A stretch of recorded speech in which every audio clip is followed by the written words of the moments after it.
John Elgill II as meeting moderator, and Bob Wilcox as reporting clerk for 2025. So moved and second. Any discussion on the motion?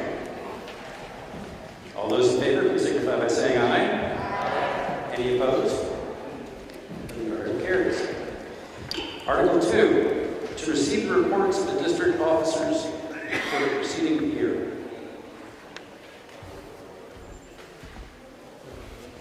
It's in the report.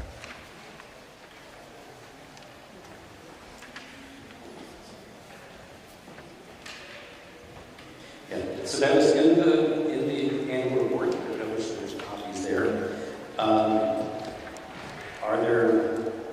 Is there a motion to receive the reports of the district officers for the preceding year? Made a motion. Any second? Second. All right. Any discussion on the motion? All those in favor of receiving the reports of the district officers for the preceding year, please signify by saying aye. Any opposed? The article carries. Article 3 is to fix the compensation to be paid to the officers of the district for the year beginning July 1st, 2025. So, those numbers are the chair of the board stipend is $2,500. For each of the four board members, the stipend is $1,500. The treasurer's salary is $14,616. The clerk's salary is $500. The moderator's salary is $200.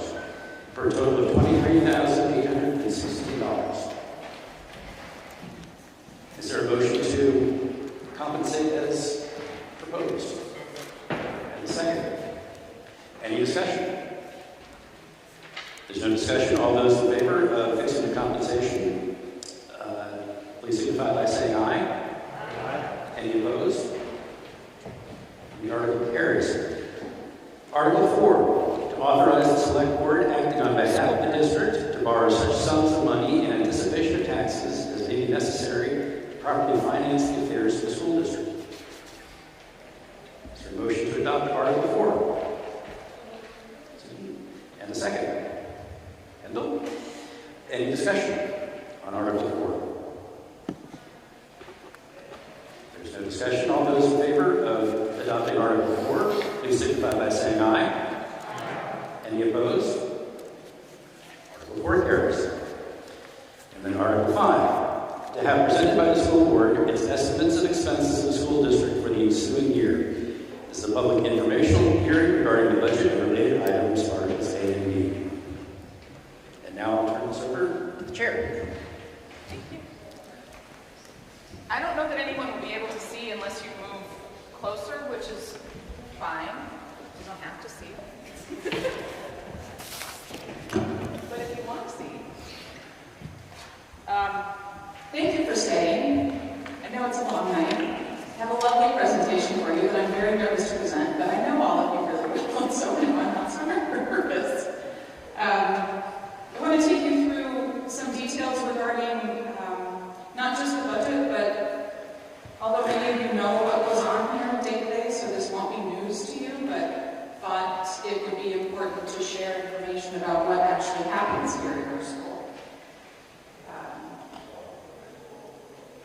And I guess first I want to start with thanking Missy Kroger and Deanne LaCoste for their great work in putting together this year's annual report.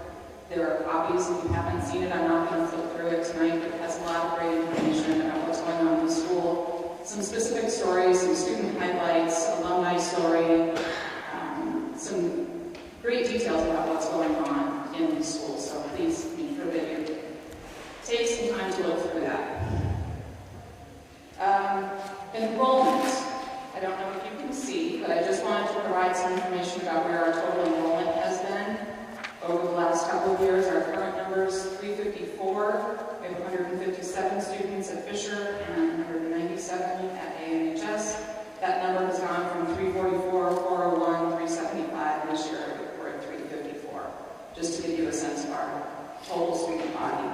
We have had a lot of conversations within the school board about recruiting opportunities. I think it's really important for us as a board and the community to make sure that we're retaining students, but also recruiting students. When we get to the revenue side of the budget, we do bring in money, tuition students. So we have had some conversations about how to really put some energy into recruiting as well as retaining our students. Program highlights. Where a lot of schools across the state are cutting programs, we're not. We have a full-time art and music teacher, both at Fisher and Arlington Memorial William High School. We offer French and Chinese at the high school. Karen Schrader runs an amazing STEM program. It's an extension off of what was previously called Room 129, which is our woodshop program. She's added on programs to that. So again, as schools are cutting programs, we're maintaining what makes us unique. We offer 7 AP classes. We have 23 students who attend Southwest Tech. We have 5 students currently participating in internship programs. And from DM, we have a sense that 75% of our students participate in co-curricular activities, sports, band, theater, clubs. This just gives a snapshot. There's a lot of learning that happens outside of the classroom. This is a sense of where our students have gone on field trips. They participate in district concerts for music and chorus. They put on some phenomenal theater presentations for a small school community. We participate in poetry competitions and robotic competitions. So there's a lot that happens. And our 2024 graduates, just to give you a snapshot into that, 53% of those students went off to college, 9% went into career education, 3% into the military, 27% into the workforce, 8% were undecided or took a year off from college. And to highlight... What was the graduating number in 2024? Total number of students that graduated DM last year? Yes. 7? I'm asking the principal. Sorry. I think, 30? I believe it was right around 37. Yeah. And to give you a sense of where they went, this is the list of schools: American University, Clarkson University, Duke, Franklin Pierce, Hudson Valley, Lemoyne, MCLA, MIT, Notre Dame, Rhode Island School of Design, Russell Sage, UVM, Vermont State University, Wentworth Institute of Technology, and Williams College. So we provide robust academics, and our students are well prepared when they leave here. Some budget highlights before we get into the details. The big things driving our budget: salary increases and healthcare costs. We're currently in negotiations with teachers and support staffs. Statewide, the town talked about our issues are the same. Statewide increases are about 12% in healthcare. We spend about $213,000. I mentioned the number of students that we have who go to Southwest Tech. We spend about $213,000 for tuition to send those students there. And in the budget this year, we have taken the fund balance, so that's money that was underspent from last year's budget, and we put that in as revenue. We've done that in the last 2 years, so $352,000 has gone back in as revenue. And as I mentioned, there's no change in programs or educational resources. We're not removing anything, we haven't pulled anything out or eliminated any teaching positions. The healthcare costs, are you following the same thing as the select town, 100% pay? No, it's negotiated statewide, and it's a 70-30 split for healthcare. We don't have any control. We don't have any say. It is what it is. So our budget this year is $9,803,830. That represents an 8.27% increase, $748,451. The two numbers below are our key factors: salaries $434,183, benefits $305,463. So those two items alone are $739,646 of the $748. So that's what's driving our increases. Nicole, how much of that comes from the SPSU? I'm going to show you. Okay. Yeah. Thank you.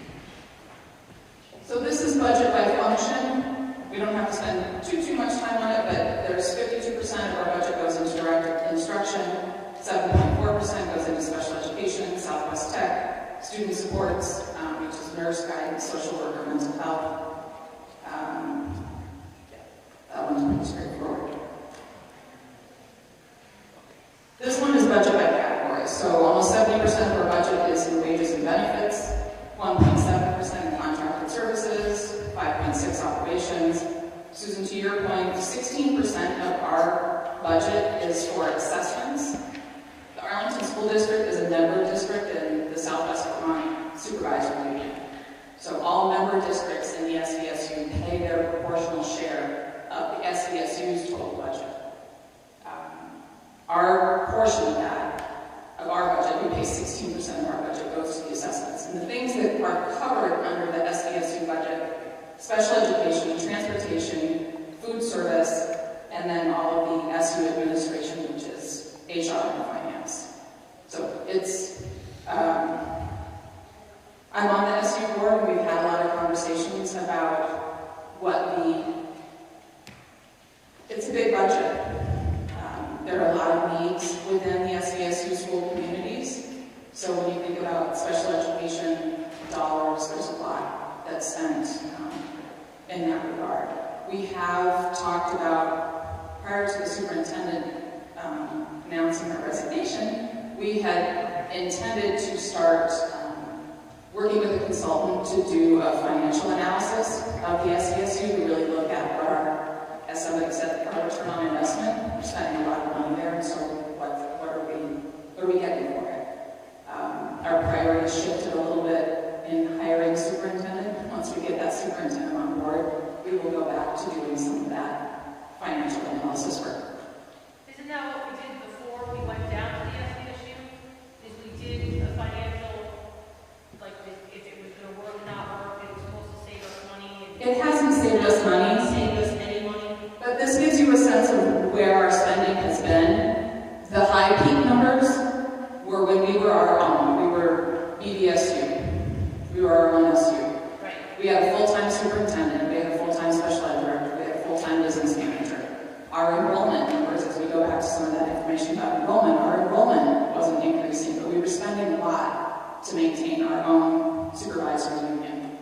The numbers, the low point, we went to a part-time superintendent, a part-time special ed director, a part-time business manager.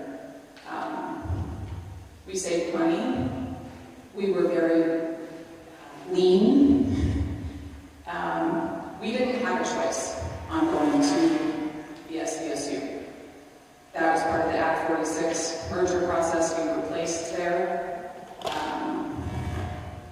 We've done the best that we can to be represented within the SVSU. We have 3 members from our board who serve on the SVSU. Todd and Justin and I currently are the representatives on the SVSU board, so we're well represented, but it's a big entity. It costs a lot of money.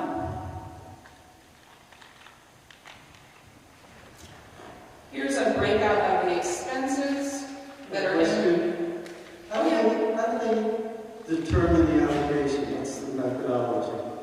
Some of it is proportional. I can show you a huge spreadsheet that our business manager maintains. Some of it's just a proportional share of the administrative cost. So the number of students that we have in Arlington, we pay our proportional share of administrative costs.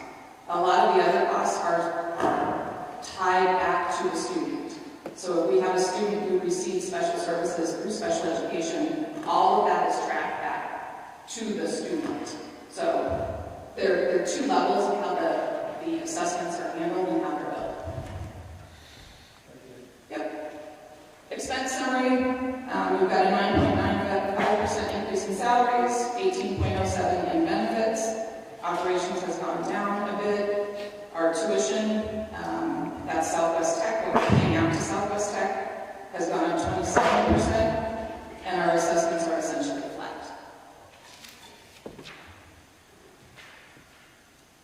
On the revenue side of things, this is money that we have coming in. I think it's important for people to know, and again, we will do our job in marketing this, but the prepay number, we have 5 students coming in that pay tuition, so students outside of Arlington. Typically that's Sam Davis Summer. We offer full-time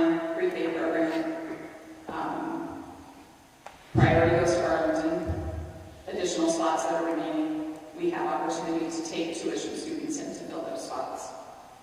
Elementary, we have 16 students coming in from Sandgate, 1 from North Bennington. At the middle or the high school, we have 17 from Sandgate, 3 from Sunderland, 1 from Manchester, 1 from Rupert, and 2 from Dorset. So that's $21,000 per student that they pay in tuition to come here. Those are school choice communities. They don't offer a full-time, but they don't offer public high school. So any student that's in a school choice town, North Bennington, any of the communities north of us, if they choose to come here, we get income, tuition with them. Can we go back on that slide for the 8.9% increase in salaries? That just can't be to everybody who's been there the year before, is it? No. So like, how many of that for new positions? No new positions. No positions? No new positions. No new positions? So, You that basically says that everybody's You have changes you have changes in hirees. So you may have replaced someone with a bachelor's degree that now has a master's degree, so those numbers go up. Our teachers are not getting a 9% increase. Oh, no, that's not a percentage increase on salary, no. Yeah. That's the mix of that. Yes. Yeah. No, that's not it. That's.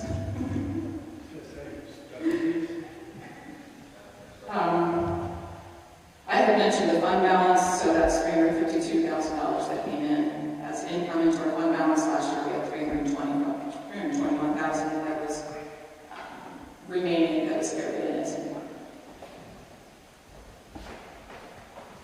So Todd did a great job explaining this last year. I don't know how in-depth you want me to go, so we'll see. We'll gauge it. There are a lot of factors, so we manage our budget. We are responsible for managing our budget, to be fiscally responsible, to make sure that we're offering the programs that our community needs. We have control over that. We work really hard.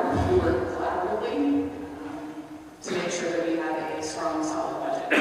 There are a lot of other factors when it comes to what we pay in taxes that are completely out of our control. So the factors that go into the tax rate, we have the overall budget, we have the offsetting revenue, which I just described. There's a long-term weighted average daily membership. So it is not an actual head count of students. It's an average of the number of students over a 3-year time span, and then there are weights that are assigned to them. I'll get to that. There's another slide. There's a property yield, which is set by the state. We have no control over. And then there's the common level of appraisal, which again is set by the state. Well, it's not set by the state. It's a factor that's out of our control. It's a reflection of our grand list versus what houses are actually selling for. And there's another slide that goes into that. So here's that ed spending per long-term weighted ADM. The first 4 boxes, 353, 356, those were before they instituted weights into this metric. So there was always an average daily membership. What they count for education spending is not bodies in the building, it's an average over a period of time.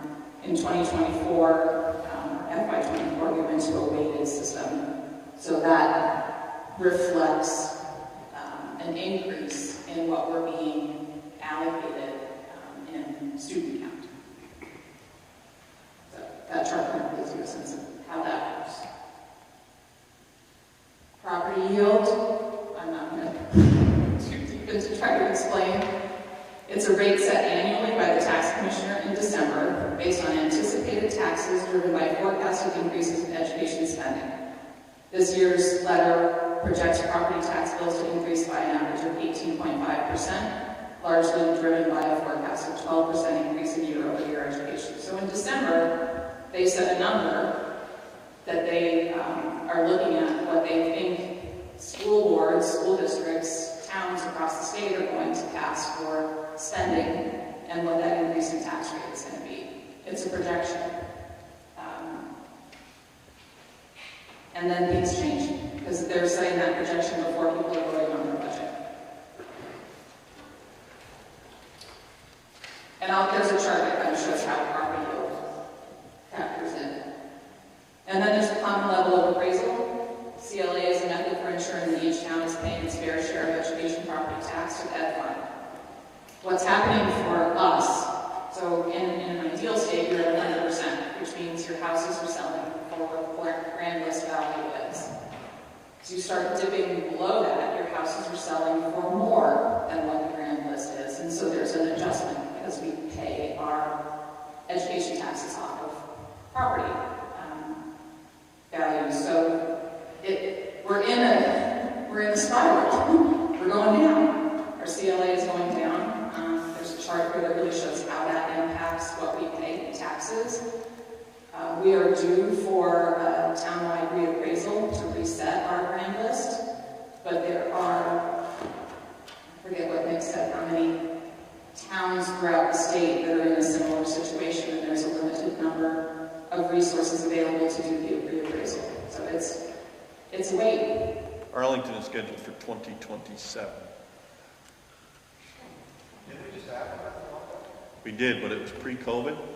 So COVID drove market values up, then drives your grand list up.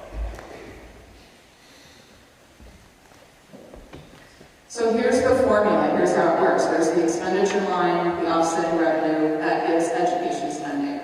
Education spending is then divided by that long-term weighted ADM, which gives education spending per long-term weighted ADM.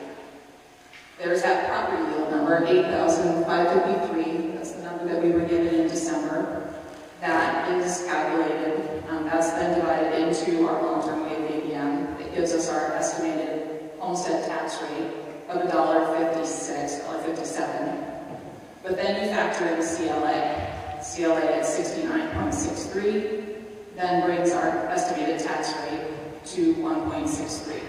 So the CLA has a pretty significant effect in how our tax rate is set.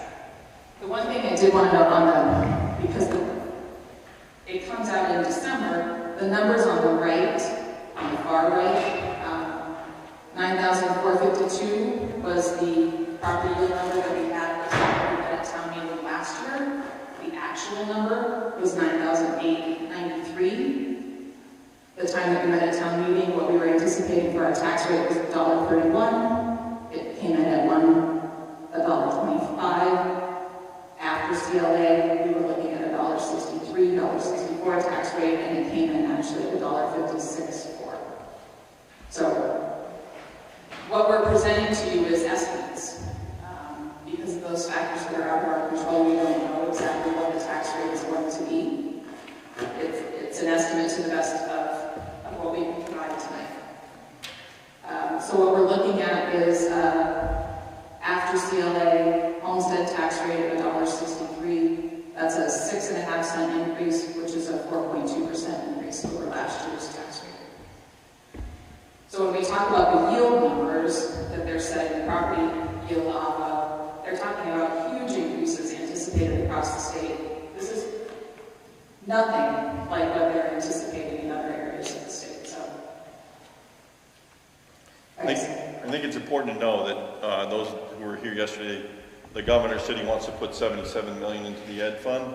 If he does that, that changes that property tax yield number. That increases that, which would then decrease your taxes. And that's what occurred last year.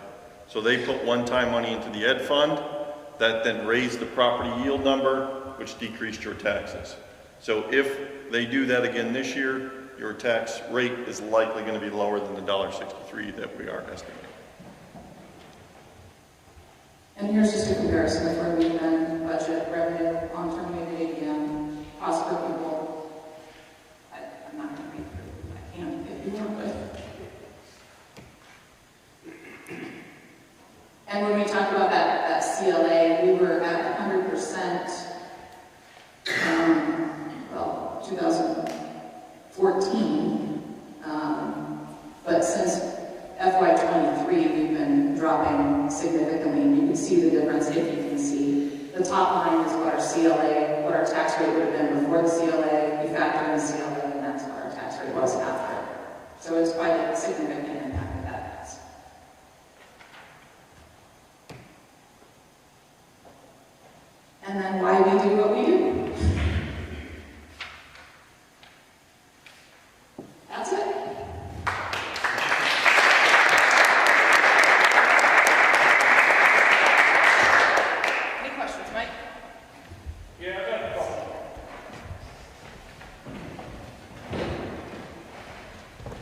maybe you could help me out here. Looking at the budget, there's almost $84,000 increase to transportation.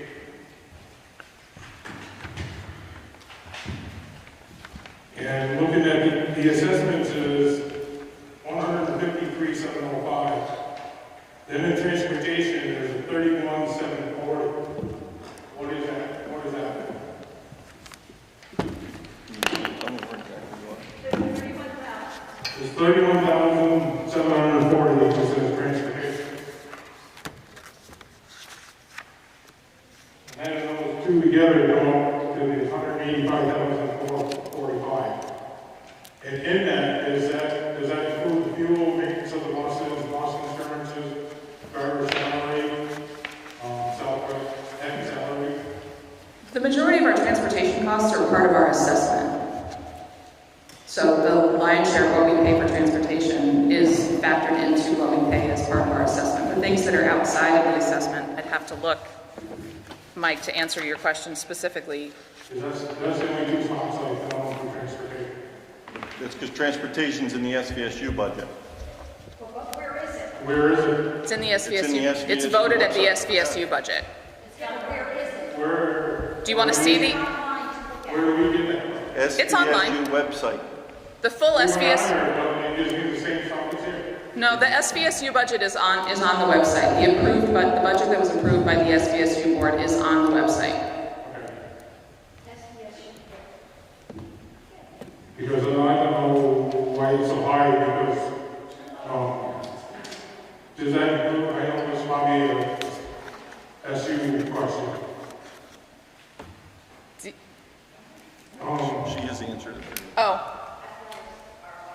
Correct. yeah. So what comes out of the assessment is transportation for direct school usage. Anything outside of transporting kids to and from school for school is paid outside of that. There are different reimbursement rates, and so those are things, field trips, sports runs, things that are paid outside of the SU assessment.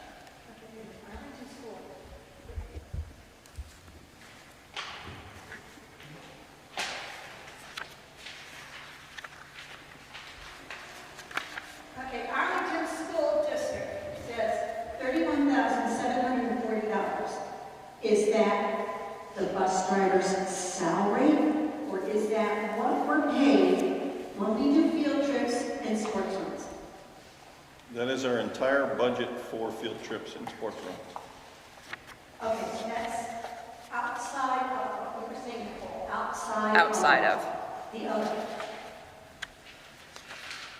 But there's no line item saying that we as bus drivers, what we're being paid. I mean, I know what we're being paid, but Because is your budget for 2 Arlington bus drivers and 1 CA bus driver, or for 3 Arlington bus drivers and no CA bus driver? No, this is how it works. All transportation throughout the Southwest Vermont Supervisory Union is paid for by the Southwest Vermont Supervisory Union. Yes. And then we are assessed a portion of that. Right. So we don't pay directly for your salary, we don't pay directly for our buses. So, in other words, you're saying you do not have a piece of paper in front of you that says, on line such and such, item number, whatever, is for fuel. Line item, No. whatever, is maintenance. I do not, because I don't have the SVSU budget in front of me. Pardon me? I do not, because I do not have the SVSU budget in front of me. But it does say that. Yes, in the SVSU budget. And we got the ones that are on the SU bus board, have you seen it? Yes. Yeah. Okay. And that's what's on their website. You're not going to see the line by line item, but you can get a copy. So in other words, You're going to see transportation cost X dollars in the SVSU website. If you want to see how much we spend on fuel, how much your salary is, how much your FICA is, how much your Social Security is, you can see that, but you're going to have to get a full copy of that from Renee. Okay, that was my question. So this is the complexity of what the assessments look like. This is each category. These are member districts. She's got it all allocated out. So yes, we do know what we I'm paid. not trying to be paid, but I was just trying to figure out. Now that we are down to 3 runs, why is our assessment so high? Well, the assessment is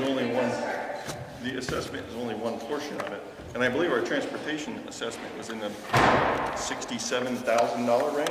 I don't believe that that's too high for operating 2 buses and multiple drivers. How much is it? About 60,000 is our assessment portion of transportation. Is that for fuel? That is our assessment, Dale. That is what the SVSU charges us for transportation.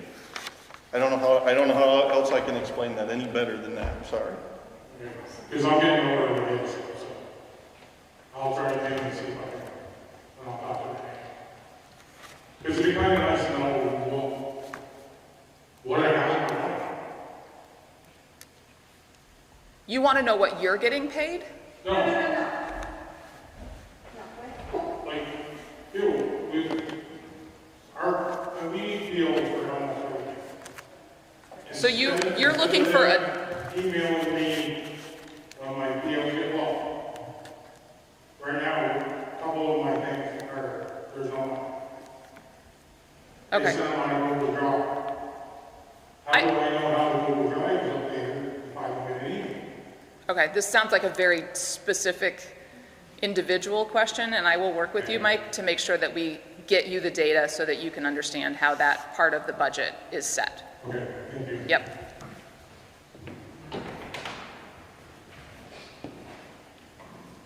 Any other questions related to the budget?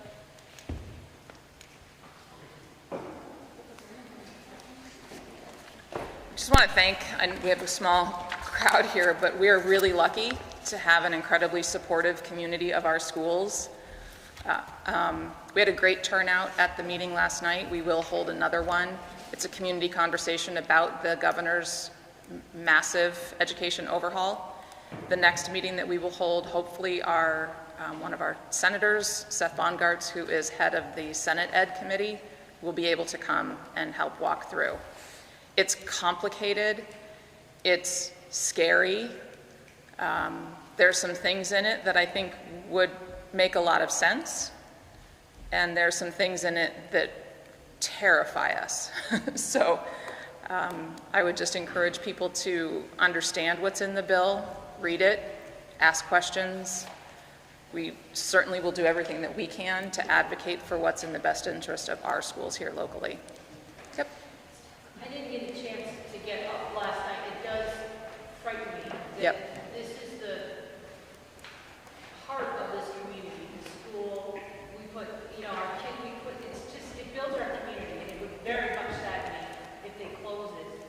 Is there any talk that if that comes down hypothetical of us trying to go private, or that we can keep our school, or do we really think that we're going to hit, because I personally under $400 or 400 students and almost $10 million is a crazy number. Yeah. It's a crazy number.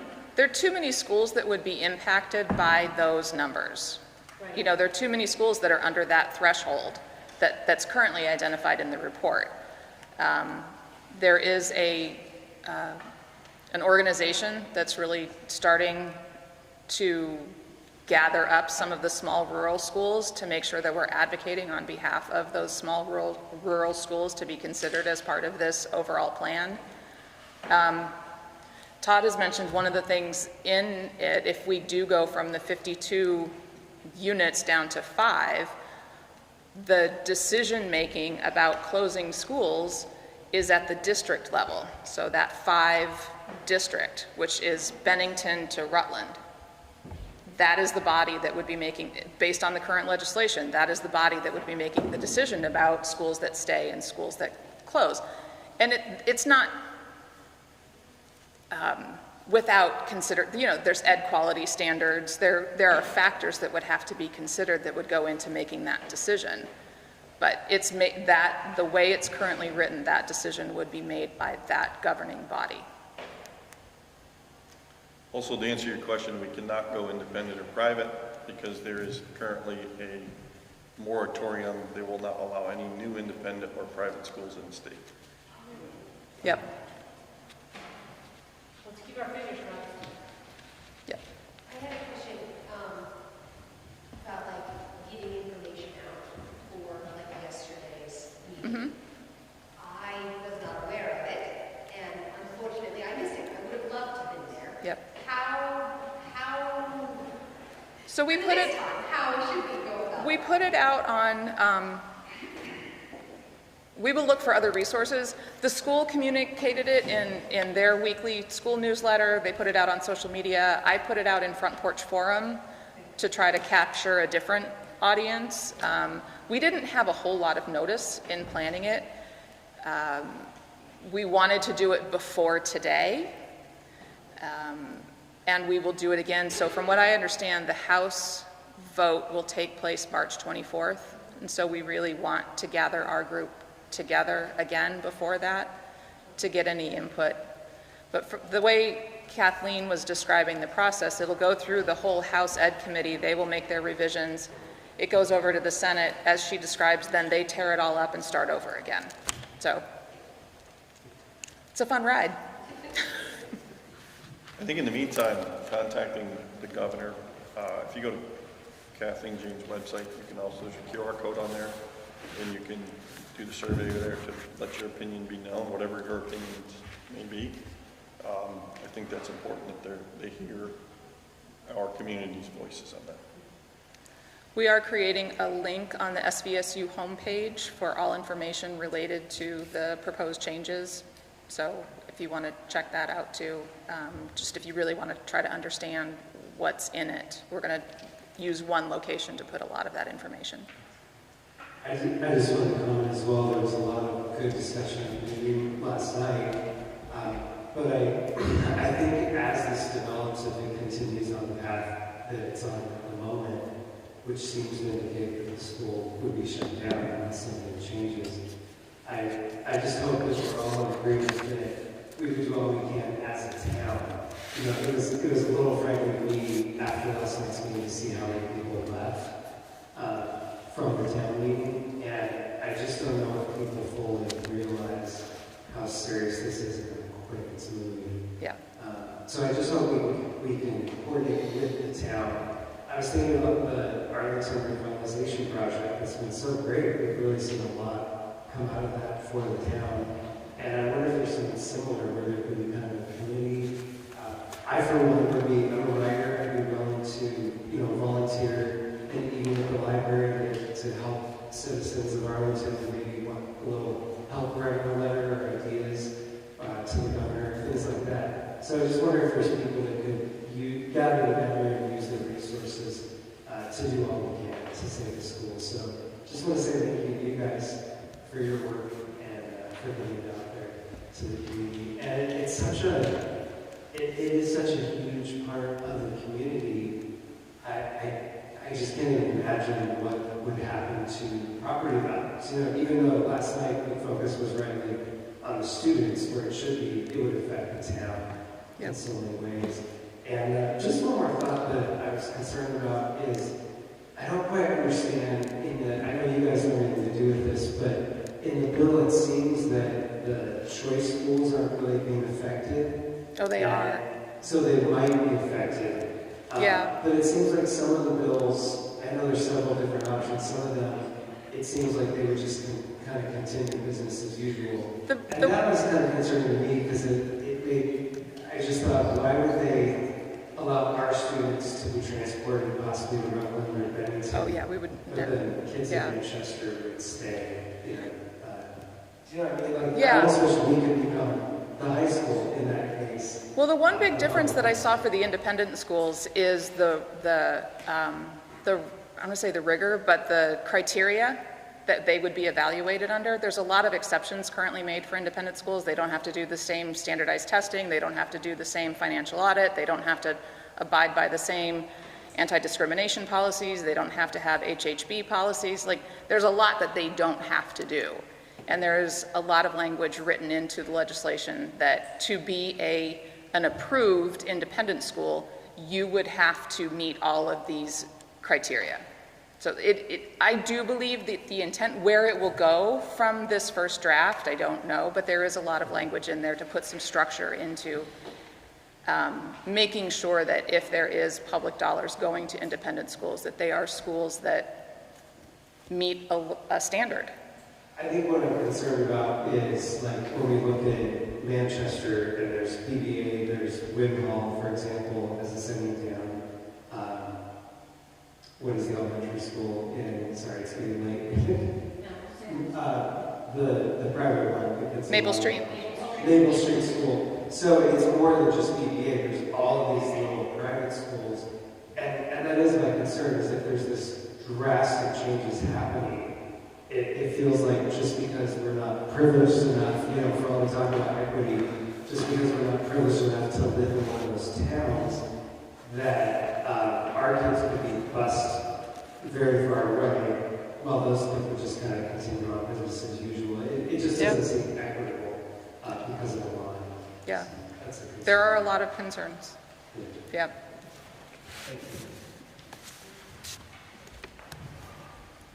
Is there any other business to be brought before the Assembly? If not, then I'd entertain a motion to recess until 10 a.m. tomorrow for hospitality.